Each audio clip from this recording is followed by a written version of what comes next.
हम लोग बात करेंगे क्षणिकवाद,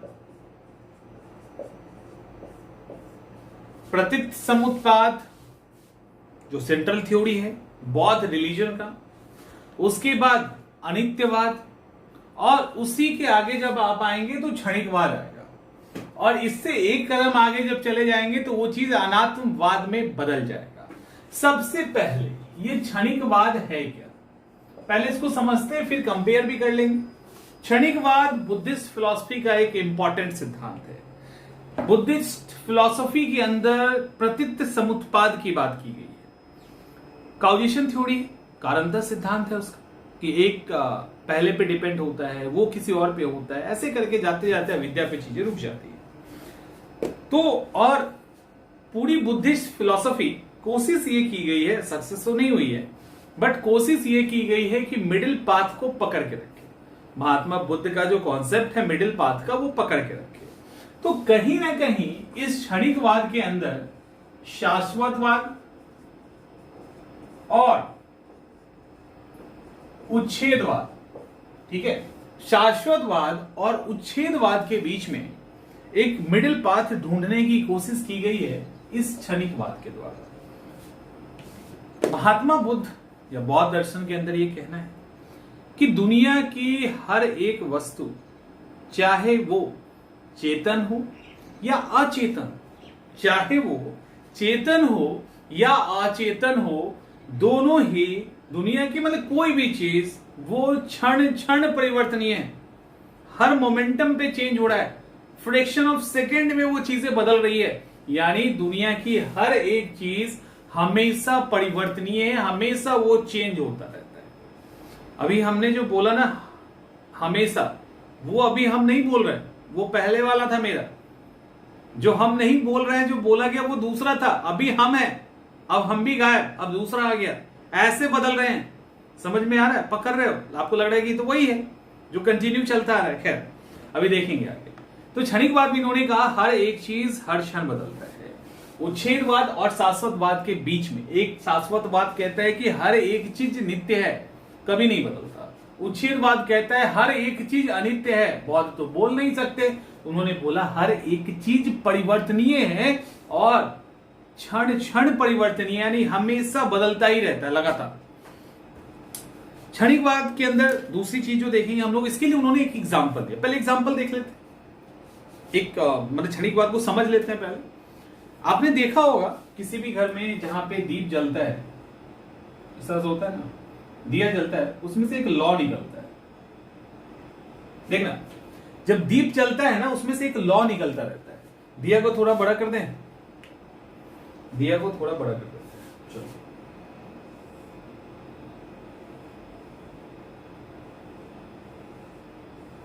ऐसे करके, ठीक है।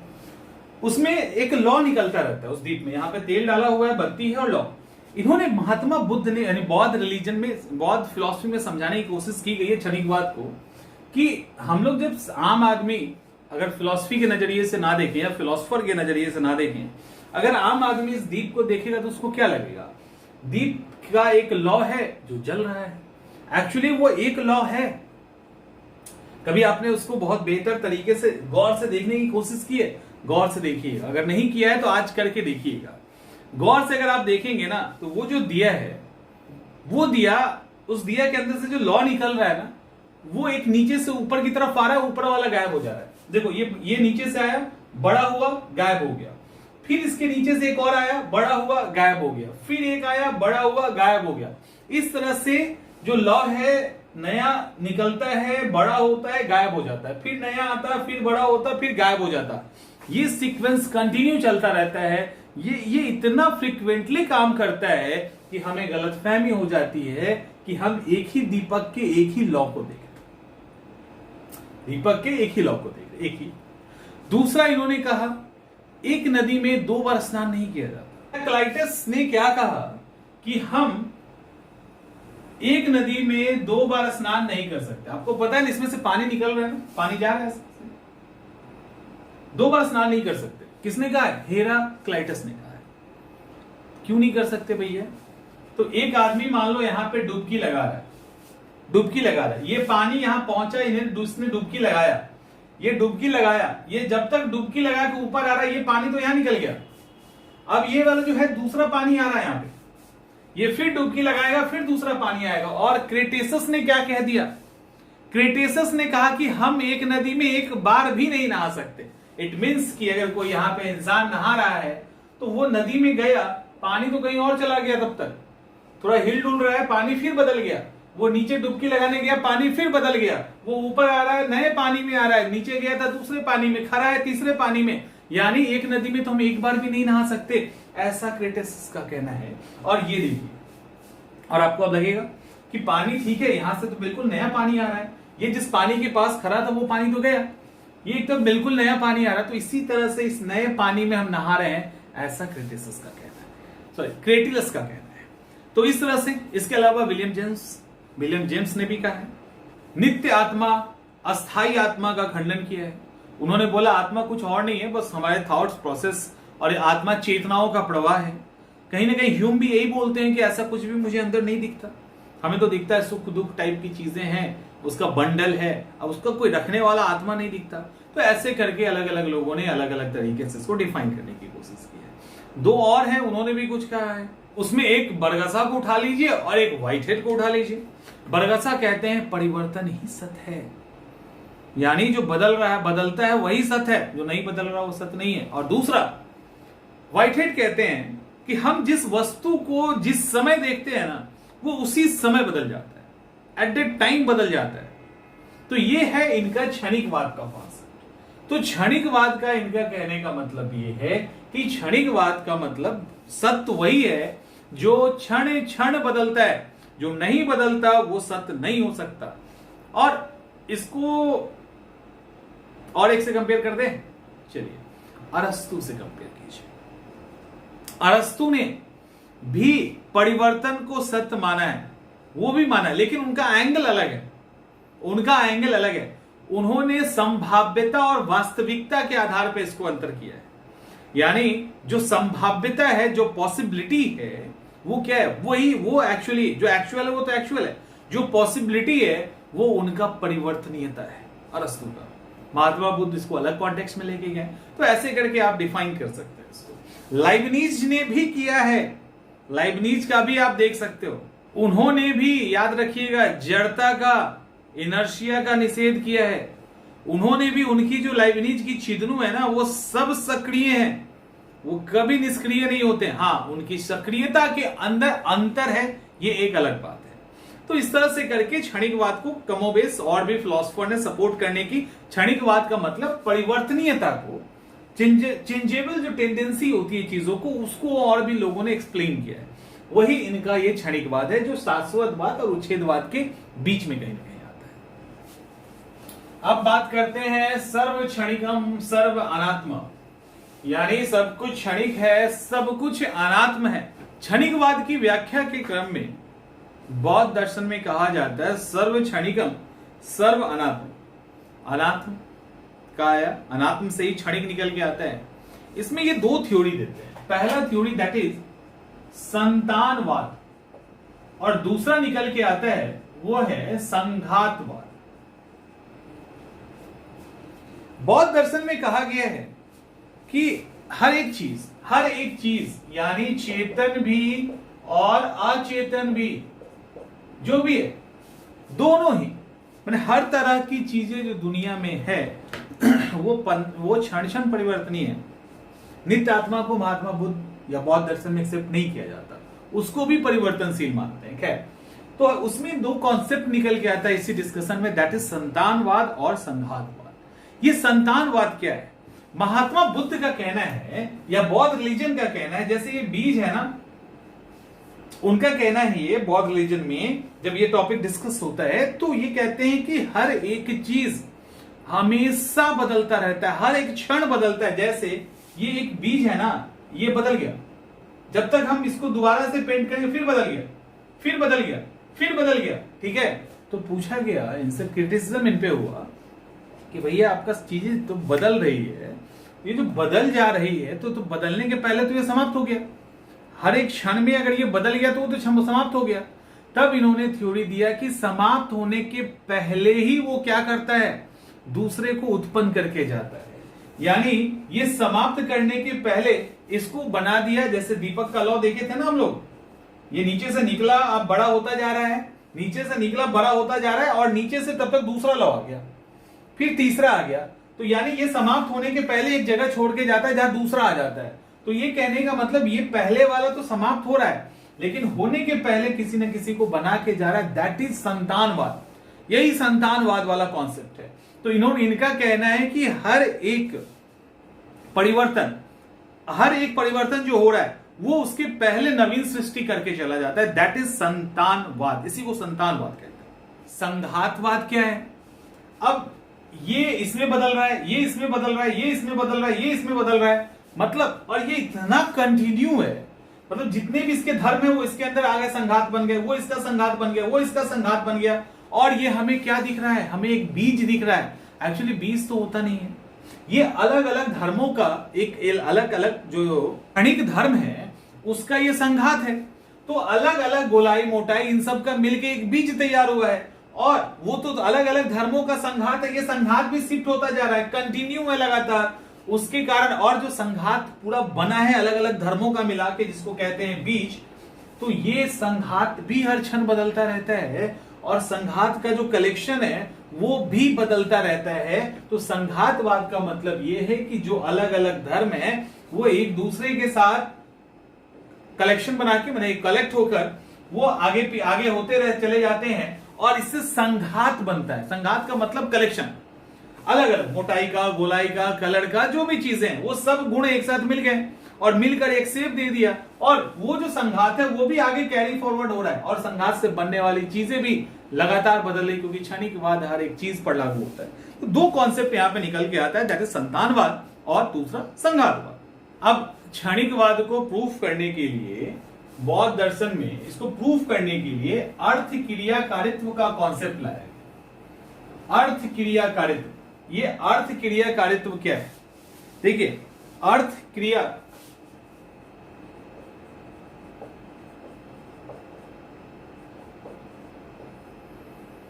क्रियाकारित्व में कहा गया है कि सत्ता उसी की है जो कार्य करने में सक्षम है। यानी सत्ता उसी की है जिसमें कार्य करने की क्षमता। अर्थ क्रियाकारित्व लक्षणम सत्ता, यानी सत्य का लक्षण अर्थ क्रियाकारित्व है। और जो कोई भी चीज या कोई भी काम तभी कर सकता है जब वो क्षणभंगुर हो, जब उसके अंदर परिवर्तन होता रहे। अब एक बीज के अंदर अगर परिवर्तन होगा ही नहीं तो फिर वो पेड़ बनेगा कैसे? अगर उसने वो फिक्स है कि वो बीज है, वो नहीं बदल सकता, तो किसी स्थिति में उसमें परिवर्तन नहीं हो सकता। तो कार्य करने की क्षमता अगर है तो वो सत्य है। इसी में इन्होंने ये भी कहा है यत् सत्य तत् क्षणिकम, यानी जो सत्य है वो क्षणिक है। और इन्होंने इसको प्रूफ करने की, और दूसरा ये भी कहा है कि कभी भी असत्य से सत्य की उत्पत्ति भी नहीं हो सकती। जो एग्जिस्ट ही नहीं करता उससे कुछ नहीं आ सकता, तो वो होगा भी और वो आएगा भी, और जो सत्य होगा वो बदलेगा। जैसे फिर से बीज का एग्जांपल, और एक याद रखिएगा, ये एग्जांपल आपको हर किताब, हर नोट्स, हर इंस्टीट्यूट में, हर किताब में मिलेगा। इसका मतलब ये नहीं कि हम डिफरेंट करें। कुछ ऐसे एग्जाम्पल हैं जैसे पर्वत पे धुआं और आग वाला, उसी तरह से ये बीज वाला, हाथी के पैर वाला, तो वो सब ऐसे एग्जाम्पल हैं जिसको आपको भी लिखना है। ये नहीं कि हम कुछ अलग अलग कर दें, खरगोश को लेके आ जाते हैं। तो बीज की बात की गई। अब बौद्ध रिलीजन में बीज की जब बात की गई, फिर उन्होंने बोला कि अगर इस बीज के अंदर पेड़ बढ़ने की संभाव्यता नहीं होगी, उसके लिए इसके अंदर वो पेड़ वाला गुण नहीं होगा, तो इससे कभी पेड़ उत्पन्न हो ही नहीं सकता। क्योंकि अगर पेड़ वाली बात इसके अंदर नहीं होगी तो ये तो, और वो पेड़ एकदम नया सृष्टि हो जाएगा, तब तो वो असत से सत की उत्पत्ति हो जाएगी, जो हो नहीं सकती। और ये बीज पेड़ में कब बदलेगा? जब ये लगातार बदलता रहेगा तभी बदलेगा। अगर इसके अंदर बदलाव होता ही नहीं होगा तो ये जीवन भर बीज ही रह जाएगा। जैसे भून दीजिए तो कभी नहीं बदलेगा, लेकिन कच्चा है तो वो बदलेगा। समझ में आ रहा है? अब ये अगर बीज है, ये बीज, और दूसरा इनका कहना है कि जब कोई पूछे इनसे कि भैया बीज हमेशा बीज ही है, उसमें पेड़ तो कभी कुछ दिखता नहीं है ऐसा, तो वो क्या बोलेंगे? ये बीज भी लगातार बदल रहा है, इसके अंदर भी लगातार परिवर्तन हो रहा है। लेकिन जब हम इसके अंदर आप ये कह सकते हो सहकारी सपोर्ट देते हैं। यानी जब हम इसको हम अलग, जैसे मिट्टी देते हैं, पानी देते हैं, खाद देते हैं, ये सब देते हैं, तो इनको उससे मतलब एक सहकारी एक वातावरण मिलता है और ये अपनी उस फॉर्म में आ जाता है जिसके लिए ये बना हुआ है। तब इसके अंदर अंकुर आता है और एक बड़े पेड़ का निर्माण होता है।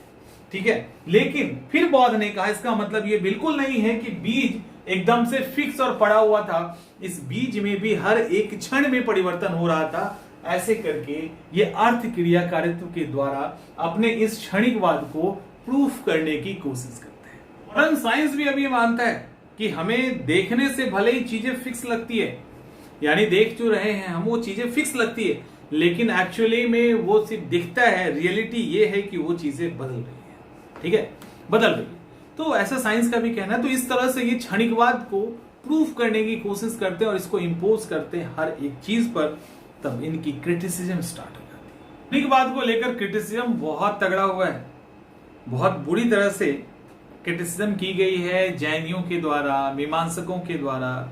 इसमें शंकराचार्य सबसे पहले, शंकराचार्य कहते हैं अच्छा आप कहते हो कि कोई भी चीज क्षणिक है, और दूसरी तरफ आप संतानवाद की भी बात करते हैं कि जो पहला जाता है ना वो अपनी सारी यादें, स्मृति ये देखे जाता है। एक चीज समझ लीजिए इसके पहले, इस आलोचना के पहले, अगर आपसे अगर ये सिचुएशन क्रिएट हो रहा है तो महात्मा बुद्ध से पूछा जाएगा ना, या बौद्ध रिलीजन में ये पूछा जाएगा ना कि भैया अगर मारने वाला थप्पड़ किसी दूसरे आत्मा का था जो मारा और उसके बाद बदल गया और केस चल रहा है, या मान लो पंचायत बैठा और सजा दी गई, तो सजा तो दूसरे आत्मा को मिल गया। तो मारने वाला दूसरा, सजा लेने वाला दूसरा, ये कैसे हो? तो फिर यहां तो कर्म नियम गड़बड़ हो गया। यहां कर्म नियम का कॉन्सेप्ट ही गलत हो गया। अगर धरती पे पाप कोई और आत्मा करे और नरक किसी और को मिल जाए तो फिर ये कैसे होगा? तो यहां पे बौद्ध इसका काउंटर करते हैं। बौद्ध कहते हैं नहीं, ये आत्मा छन परिवर्तन, इसमें कोई दो राय नहीं है, लेकिन ये अपनी सारी चीजें आगे वाले को देके जाता है, आगे वाले को देके जाता है। इसी के कारण आगे वाला उसको कैरी करता है। तो वो जिसको जो मतलब जो भी चीजें हैं ना, वो पाप हो या पुण्य हो, वो आगे कैरी फॉरवर्ड होता चला जाता है, ऐसा उनका कहना। शंकराचार्य ने कहा कि ठीक है, आप बोलते हो क्षणिकवाद, जब आप संतानवाद की बात करते हो और बोलते हो कि कोई दूसरा, अगर मतलब पहला जो क्षण में समाप्त होता है वो दूसरे को उत्पन्न करके जाता है, तो वहां शंकराचार्य का कहना है कि यहां क्षण तो हो नहीं सकता, कम से कम दो क्षण चाहिए, एक समाप्त होने के लिए और एक आगे वाले को उत्पन्न करने के लिए। पहले एक क्षण में वो उत्पन्न करेगा और दूसरे क्षण में वो मरेगा। एक ही क्षण में उत्पन्न करके मरना तो हो नहीं सकता है। तो इस आधार पे वो काउंटर करने की कोशिश करते हैं। सवाल उठता है कि कोई यहाँ पे ह्यूमन बीइंग है, ठीक है, ह्यूमन बीइंग है जो इसका नॉलेज ले रहा है। दिक्कत ये है कि ये भी बदल गया अगले सेकेंड में और ये भी बदल गया अगले सेकेंड में। तो फिर ज्ञाता और ज्ञान वाला जो कॉन्सेप्ट है ये भी धराशायी होता हुआ दिख रहा है। ज्ञाता और ज्ञान का कॉन्सेप्ट धराशायी हो रहा है। महात्मा बुद्ध कहते हैं संसार में दुख है। एक्चुअली में क्या इनके क्षणिकवाद से वो जस्टिफाई होगा? दुख है कि दुख अस्थायी है? दुख भी तो हो, जैसे क्षणिक है तो दुख भी तो अस्थायी नहीं हुआ ना, वो भी तो क्षणिक हो गया। तो संसार में दुख है, संसार दुखमय है, और दूसरी तरफ क्षणिक है, तो दुख की सत्ता खत्म हो जा रही है। फिर उसको इसी आधार पर जस्टिफाई करने की कोशिश करते हैं। खैर, तो ये सब उनके ऊपर क्रिटिसिज्म है। और भी है, इनका कार्य कारण नियम खंडित हो जा रहा है, क्योंकि कार्य करने के लिए एक क्षण तो चाहिए। शंकराचार्य तो ऐसे ही काउंटर करते हैं। तो कार्य कारण नियम में भी इनका क्षणिकवाद फिट नहीं बैठता। इसके अलावा जब हम स्मृति और प्रतिभिज्ञा की बात करते हैं, जैसे मान लो हम 5 साल पहले थे और आज भी आप कह रहे हो कि नहीं ये तो चंद्रमणि सर है, हम तो आधे घंटे पहले ही बदले हुए थे, 2 मिनट पहले भी बदल गए थे। 5 साल पहले तो कितने बदल गए होंगे तब से अभी तक। लेकिन वही है, ये कैसे हो रहा है? तो इनका कहा गया कि जब चीजें बदल गई तो फिर ये याद में हम कैसे कहते कि ये वही है, ये फलाना है। निर्वाण पे भी इनका उंगली उठ जाता है। अगर आपकी चीजें अस्थायी नहीं है, हर हमेशा बदल रही है, फिर निर्वाण किस बात का? और तगड़ा क्रिटिसिज्म है, जो क्रिटिसिज्म अर्थ का है। ठीक है, अहर्त का है, निर्वाण जो प्राप्त कर चुके उनका है, और इस पे ऐसा क्रिटिसिज्म है कि इनका पूरा ये धराशायी हो जाता है। ये कहते हैं संतानवाद, ये कहते हैं संघातवाद। तो जब संतानवाद संघातवाद का सीक्वेंस आगे बढ़ रहा है तो अहर्त को नया ज्ञान कैसे मिलेगा? जो निर्वाण प्राप्त कर चुके हैं वो कैसे अर्थ क्रियाकारित्व से मुक्त हो जाएंगे? तो ये आरोप भी उनके ऊपर इंपोज कर दिया जाता है। खैर ये सब आरोप क्रिटिसिज्म है जिसका काउंटर भी करते हैं, काउंटर किया जाता है। बिना काउंटर का तो फिलॉसफी आगे बढ़ेगी नहीं ना। अभी आलोचना हुई कि दुख क्षणिक है, अभी हमने किया था, तो इन्होंने बोला दुख तो क्षणिक है, लेकिन जैसे नदी की पानी कंटिन्यू बहते रहती है, एक के बाद दूसरा, दूसरे के बाद तीसरा आता रहता है, उसी तरह से ये दुख भी कंटिन्यू रहता है, नए दुख को जन्म दे के जाता है, दुख कंटिन्यू रह गया। निर्वाण उसी तरह से।